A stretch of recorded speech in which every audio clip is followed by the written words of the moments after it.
Hello, today we're going to talk about Roth conversions. So first of all, let's talk about the basics. There are traditionally two types of IRAs that you can choose to contribute to. One is the traditional IRA where you make a pre-tax contribution and the money continues to grow tax deferred. And at some point in the future, if you take a distribution from this account, it actually will be taxable. And the way that the government has it set up right now, at age 72, you must start to take distributions from the traditional IRA. A Roth IRA is a contribution that is made with after-tax dollars. The monies do grow tax deferred, and at this point in time, there is no requirement to take the distribution in the future. And if you do take the distribution, it is not taxable, whereas the traditional IRA, it is taxable. So those are some things to take into consideration. The logistics of a Roth conversion is taking money from a pre-tax IRA and moving it into a after-tax Roth IRA. And when you take a distribution from the traditional IRA, it will be taxable. So we have to take that into consideration. But this is what's called a Roth contribution. And so there's a number of reasons why individuals might want to do that. But let's take into consideration some of the things that you need to take a look at. First of all, what is your timetable until retirement? For example, if you are going to be retiring in a couple of years and need to take distributions from this account, you might want to be careful about that because a Roth or money put into a Roth needs to be there for at least 5 years in order for you to take the distributions without any penalty and not incurring any income taxes. So you need to have at least a 5-year window in order to do this Roth conversion. The second consideration are your income tax obligations. So as I mentioned, taking it from a pre-tax account into an after-tax account does cause a taxable event. The one thing you want to be careful about is that you have sufficient funds outside of this traditional IRA in order to pay the taxes that you might incur.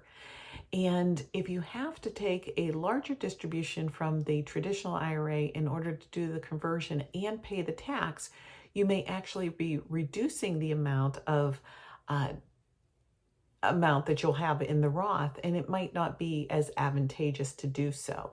So make sure that you've got funds to take care of the taxes and that you're not robbing your financial future because you're paying the taxes from the retirement account today.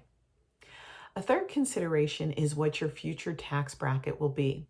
So when you're doing this conversion, take a look at where you are from a financial standpoint in the income that you have coming in. What tax bracket are you in currently? Are you still employed and might be in a higher tax bracket than you would be when you are retired? Is there going to be a time frame in the future where you might not have any earned income, and that would be a better time for you to do the conversion and be in a lower tax bracket? The fourth consideration is how much to convert and when. So as I was just mentioning about what tax brackets you're in, one thing that we try to take into consideration is looking at doing a partial conversion that keeps you in the same tax bracket that you currently are, so that you're not paying additional taxes by moving it up into a higher tax bracket. Now, that might be a consideration you take into effect, and you might be comfortable actually doing a much larger conversion, moving into the higher tax bracket, but taking care of the taxes today. But just make sure that you understand how it will affect your current year's income taxes and when the most optimal years from your earnings standpoint will be to do that conversion.